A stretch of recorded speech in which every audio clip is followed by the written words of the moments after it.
નમસ્કાર બાળમિત્રો, વિષય ગુજરાતી ધોરણ 6. ધોરણ 6 ની અંદર આજના ઓનલાઈન એજ્યુકેશનમાં આજે આપણે શીખીશું તમારા પાઠ્યપુસ્તકનું છેલ્લું એકમ નંબર 9, જેનું નામ છે પાદર. તો પાદર એટલે શું? પાદર એટલે કે ગોંદરું કે ભાગોળ.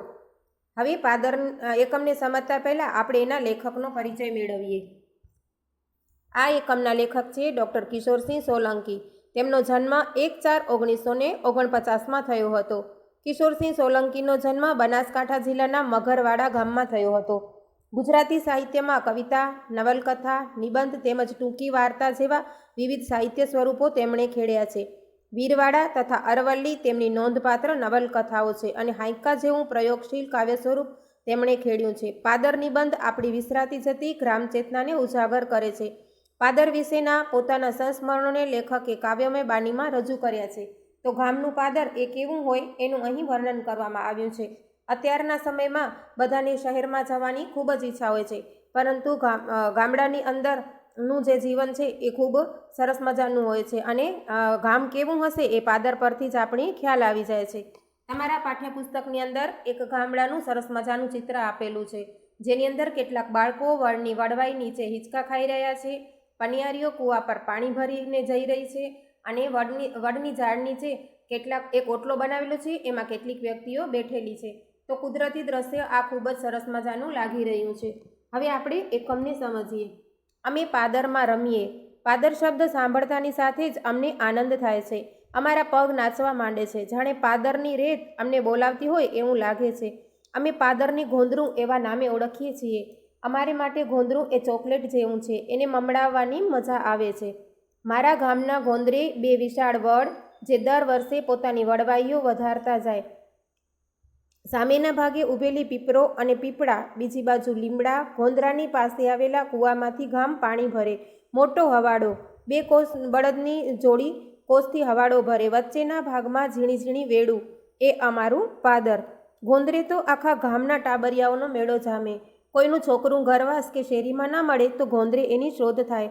છોકરું ક્યાંક વડની વડવાઈઓ કે ઝાડની બખોલમાં લપાયેલું હોય તે મળી જાય. છોકરાને શોધવામાં જો એની માને તકલીફ પડે તો એનું આવી જ બને. મારા પીટ્યા લડધા, તારો કુટુ ઓસલો તારો, અડધા દાડાથી તન આખા ગામમાં શોધું છું. એવું બોલતા બોલતા જ 2 લાફા મારી દે. એટલે કે ગામનું સરસ મજાનું પાદરનું વર્ણન કરવામાં આવ્યું છે. ગોંદરું એટલે કે પાદરને કેવું કહેવામાં આવ્યું છે? તો કે ચોકલેટ જેવું. જેમ આપણે ચોકલેટને મોઢાની અંદર સતત ચાવ્યા કરીએ એને સરસ મજાનો એનો મીઠો મજાનો સ્વાદ આવતો હોય, એવી રીતે મમડાવવાની મજા એટલે કે વારંવાર યાદ કરવું. એટલે લેખક કહે છે કે અને ગામનું ગોંદરું એ ચોકલેટની જેમ આપણને વારંવાર યાદ કરવાની મજા આવે છે. એની અંદર ઘણા બધા ગામના પાદરની અંદર ઘણા બધા વૃક્ષો આવેલા છે. વડના મોટા મોટા ઝાડ પણ આવેલા છે અને કૂવામાંથી પનિયારીઓ પાણી ભરે છે, એ આપણે ચિત્રની અંદર જોયું. હવે હવાડો એટલે કે અંદર પશુઓ પાણી પીવા માટે આવે છે, તો એને હવાડાને કૂવામાંથી ભરવામાં આવે છે. બળદની 2 જોડી કૂવામાંથી કોસથી એટલે કે કૂવામાંથી પાણી કાઢવાનો એક ચામડાનો કોથળો આવે છે, એનાથી પાણી ભરી અને હવાડામાં ઠાલવવામાં આવે છે. હવે ટાબરિયાઓ એટલે કે નાના નાના બાળકો, એ બધા અહીંયા રમવા માટે આવે છે અને વડની વડવાઈમાં હિંચકા ખાતા હોય છે. પછી બખોલમાં એટલે કે જે પોલાણનો ભાગ હોય છે ઝાડની અંદર, એમાં છુપાઈ જાય છે. જ્યારે એમની મા એમને શોધવા આવે છે ત્યારે તેઓ ત્યાં છુપાઈ જાય છે અને જો એમને ન મળે તો એની મા એમને મારવા પણ માંડે છે. અડધા દનથી એટલે કે અડધા દાડાથી એટલે કે અડધા દિવસથી તને હોધું છું એટલે કે શોધું છું. હું તને શોધી રહી છું પરંતુ તું મળતો નથી. અને લડધા એટલે કે રખડું જે છોકરો હોય છે તે, એટલે કહે છે કે તું ક્યાં છુપાઈ ગયો હતો એમ કરીને એને મારવા પણ માંડે છે. બીજા છોકરા ઝાડના ઓઠે લપાઈને જોઈ રહે. અંદરો અંદર કહે ચેવો માર્યો નહીં, તો બીજા કહે તન તારીમાં નથ મારતી. પૂછનાર ચૂપ થઈ જાય. અમારી પહેલી નિશાળ તે આ ગોંદરું. નિશાળમાં તો 11 વાગે જવાનું હોય. ગામડાના લોકો તો સવારે ઘરનું વાસીદું, પાણી અને રોટલા ટીપીને પરવારી બધા ખેતરે નીકળી જાય. અમે ભણેશ્રીઓ નેવાનો છાંયડો નજીક આવે ત્યાં સુધી ફાટેલી થેલીઓમાંથી ફાટેલી ચોપડીઓ, નોટોના પાના આગા પાછા કરી તૂટેલી સ્લેટના કકડા મિલાવતા કંઈક લખીએ ન લખીએ અને ગોંદરે જવા નીકળી જઈએ. સવારે 9 વાગ્યાથી અમારી નિશાળ શરૂ થાય. એમાંય કોઈ સાહેબને જતા આવતા યુદ્ધભૂમિના સૈનિકોની જેમ વડની વડવાઈઓ કે ખોદેલા ખાડાઓમાં લપાઈ જઈએ. સાહેબ જોઈ જાય તો આવી જ બને. અમને એ વખતે સાહેબોની ધાક જબરી હતી. આ ગોંદરું તો ગામનું નાક કહેવાય, ગામની શોભા કહેવાય. ગામ કેવું છે એ એના ગોંદરા પરથી જ પરખાઈ જાય. ગોંદરામાં તો આખા ગામના માણસો, ઢોર, કૂતરા અને પશુ પંખીઓના પગલાં જોવા મળે. સારા માઠા પ્રસંગે ગોંદરે આખું ગામ ભેગું થાય. કૂવેથી પાણી ભરીને માથે બેડા મૂકીને પાણીયારીઓ ઊભી ઊભી વાતો કરતાં કરતાં થાકે નહીં. યુવાનો જતાં આવતા મૂછો મરડતા જાય. એટલે કે દરેક વ્યક્તિઓ અહીં બધી ભેગી થાય અને બધી અહીં મળે છે. પણિયારીઓ પણ કૂવા પર જ્યારે પાણી ભરવા આવે છે ત્યારે પોતપોતામાં બધી વાતો કરી રહી હોય છે. પરખાઈ જાય એટલે કે ઓળખાઈ જાય. અને ગામના ગોંદરાને શું કહેવામાં આવ્યું છે? તો જેમ આપણા મોઢાની ઉપર જેમ નાકનું મહત્ત્વ વધારે હોય છે, જો નાક ન હોય તો વ્યક્તિ કેવી લાગે, તો એવી જ રીતે ગામની અંદર પણ જો ગામ કેવું છે એ એના પાદર પરથી ખ્યાલ આવી જાય છે કે આ ગામ કેવું હશે. અને બાળકો બધા ગોંદરા પર રમવા માટે સવારના જ્યારે શાળાનો સમય થાય એનાથી વહેલા જ નીકળી જાય છે. ઘરનું વાસીદું એટલે ઝાડું બધું સાફ કરી અને એ લોકોના જે ખેતી કરતા હોય છે એ બધા ખેતરે નીકળી જાય છે. એટલે બાળકો શું કરે છે તો કે બધા ગોંદરે રમવા આવે છે. તૂટેલી સ્લેટ એટલે કે પાટીની અંદર જે પેનથી લખવામાં આવે છે એને સ્લેટ કહેવામાં આવે છે. એટલે એ લોકો ત્યાં બધા રમવા પહોંચી જાય છે.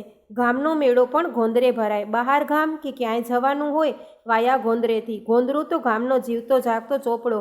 એમાં નામ લખાવ્યા વિના કોઈ આવી કે જઈ ન શકે.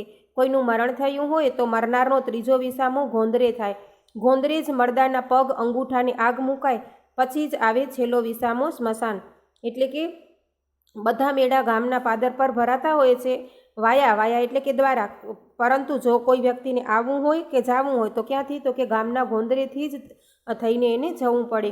એટલા માટે કે દરેક વ્યક્તિની હાજરી ત્યાં પુરાય જ છે ગામના ગોંદરે. એટલે કે એને જીવતો જાગતો ચોપડો એટલા માટે જ કહેવામાં આવ્યું છે કે કોઈ પોતાનું નામ લખાવ્યા વિના ત્યાંથી જઈ શકે નહીં. અને જ્યારે વ્યક્તિ મરી જાય છે ત્યારે એને સ્મશાને લઈ જતા હોય છે ત્યારે તેના શબને વિસામો આપવામાં આવે છે.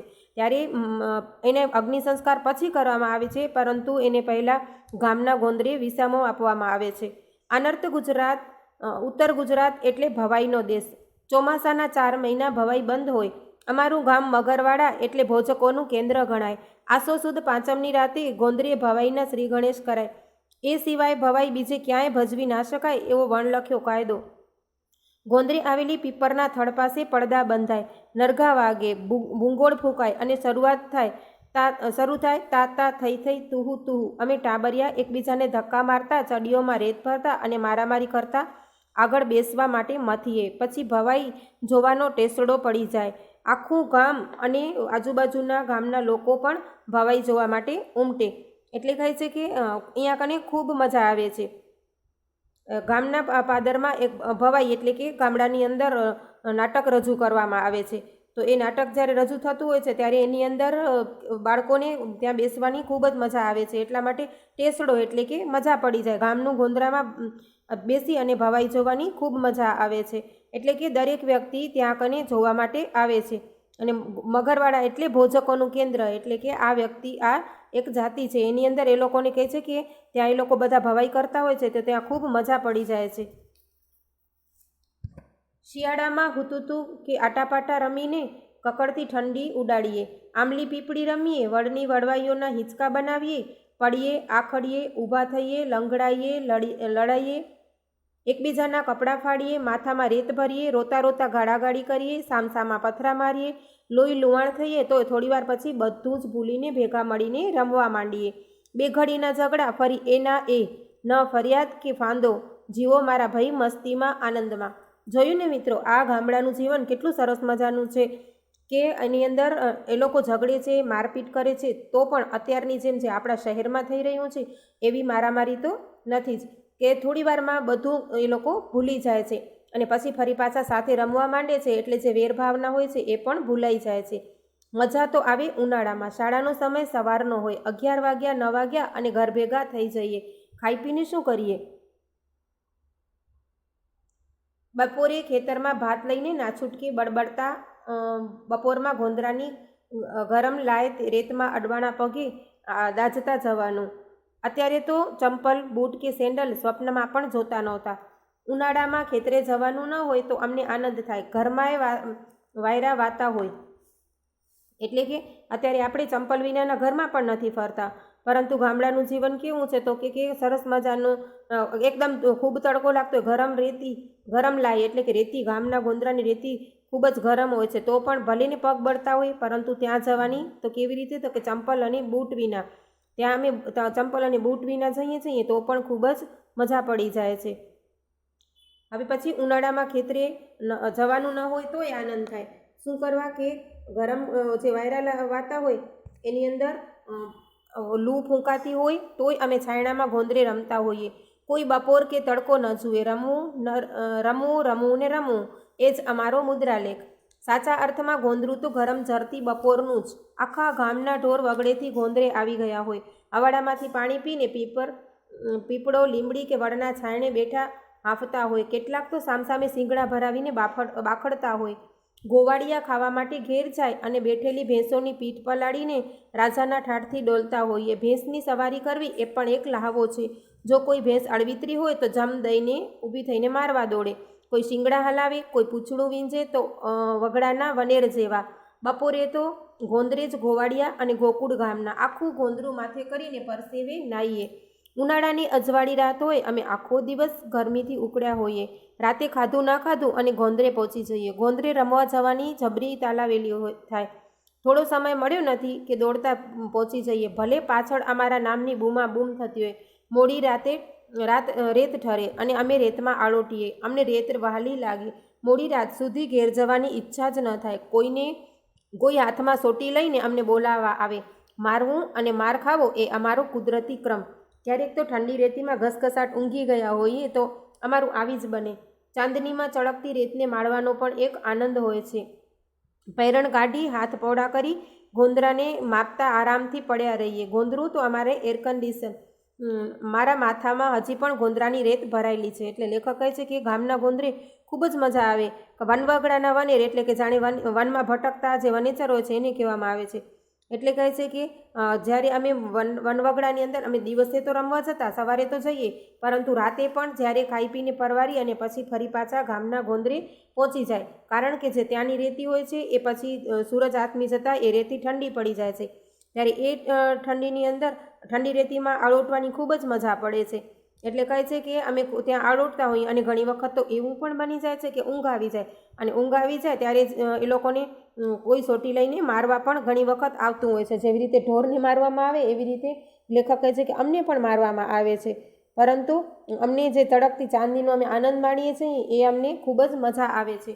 એટલે લેખક આજ મોટા થઈ ગયા છે છતાં પણ કહે છે કે એ ગામડાની યાદો, એ ગામના પાદરની જે યાદો છે એ હજી સુધી મારામાં ગામના ગોંદરાની રેત ભરાયેલી છે. એટલે કે માથામાં રેતી ભરાયેલી છે એનો મતલબ એ નથી કે રેતી માથામાં રહી ગઈ છે, પરંતુ એનો મતલબ એ થાય છે કે ગામડાની જે યાદો છે એ હજી લેખકના મનની અંદર સંગ્રહાયેલી છે. હવે એના પછીનું એકમ છે એ અડધું એકમ આપણે પછી સમજીશું. Thank you.